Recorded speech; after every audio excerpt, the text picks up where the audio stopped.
Once again, we are in the Gospel of Mark, and Jesus, once again, is trying to help his followers understand what it means to be a follower of the Son of Man, the Messiah.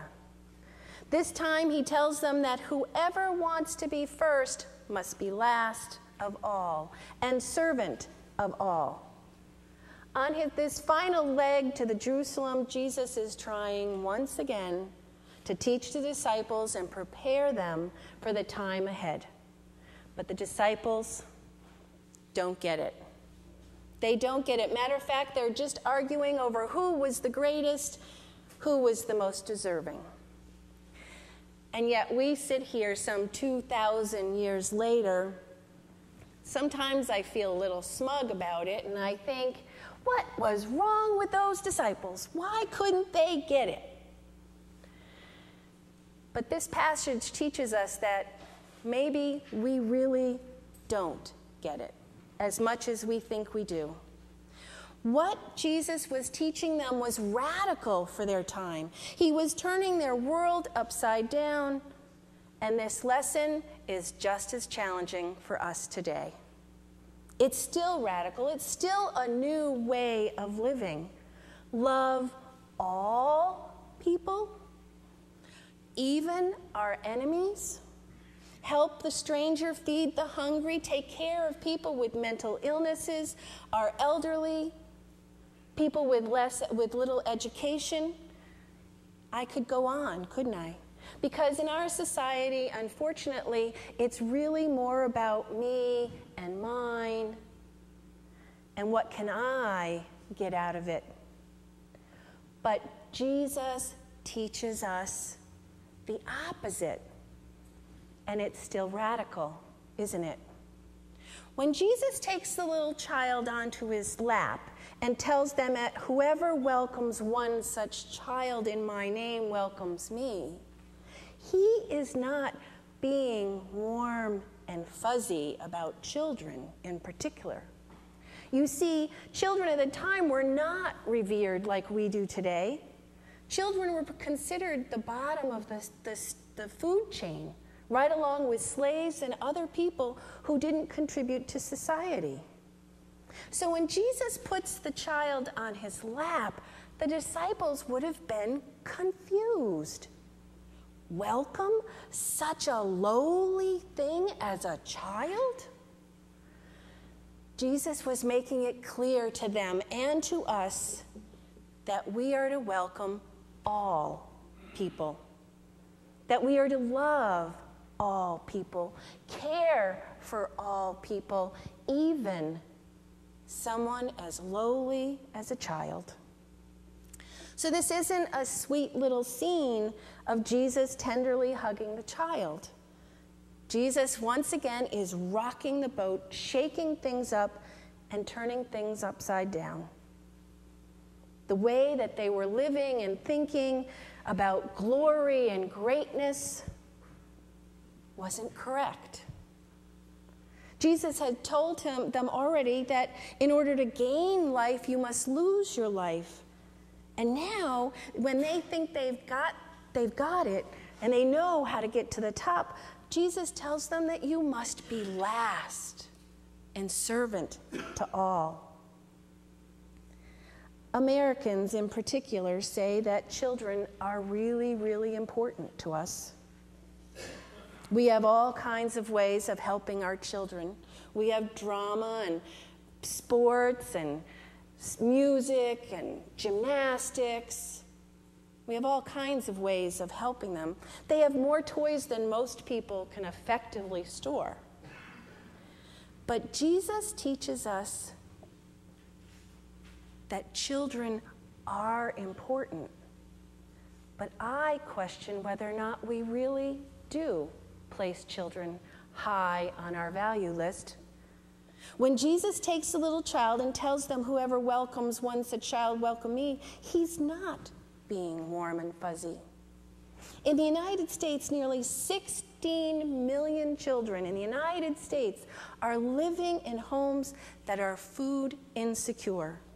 That means they don't know where their next meal is coming from. In 2010, nearly 24% of all American children were living in households that were food insecure. Think about that. Nearly 1 in 4 children don't get the nutritious food they need to grow, to develop, and to learn. In 2009, the percentage of children and young people who were graduating from our high schools rose to 75%. That means that 25% of our young people in the United States of America are not graduating. With numbers like this, I think we would be hard-pressed to honestly state that our society places children in high value. If we are to look at these and many other statistics about children and youth in America, I would say that these statistics indicate that we do not have a particularly high value on children, other than our own, that is. The children who are hungry or drop out in reality are statistics, and we would really consider them other. They are different from us, and if we really think about it, they may really in our hearts be of less value. Yet Jesus would say differently. And in these last few texts from the Gospel of Mark, Jesus is trying to help us understand that we are to welcome, to love, to show compassion to all people, especially those who are less vulnerable, the most vulnerable and needy in our communities. That we are to sacrifice and care for those in need, whomever they are. Jesus shows the disciples and us who we are to value. If we aspire to greatness, then we must be last. We must be servant to those in need. I want to close today with a story about 2 local people. 2 people who have reached out to a group of people in our community who many would say are the other. The alcoholic homeless in our community. This group of people stick together. They're loyal, they're loving, they are compassionate and kind people who have a disease that dramatically impacts their lives. Elaine Morrison and her partner Dick Smith decided one day to begin working with this community of people by doing art with them 1 day a week. They talked to the city, and the city gave them the police station, the old police station. So if you noticed all the beautiful flowers that were going there and how beautiful that building looked all summer, it's because our homeless population was caring for it with no electricity and no water. They planted those gardens lovingly, and they cared for them. Patiently and lovingly, Dick and Elaine shared their gifts of art and encouraged their new friends to express themselves in new ways. They gave them disposable cameras to take pictures of their community, the community that they saw. They provided them with a safe place to grieve over one of their own who died this summer. Elaine and Dick have given of themselves 1 day a week. They provide food, lunch on Mondays, and art.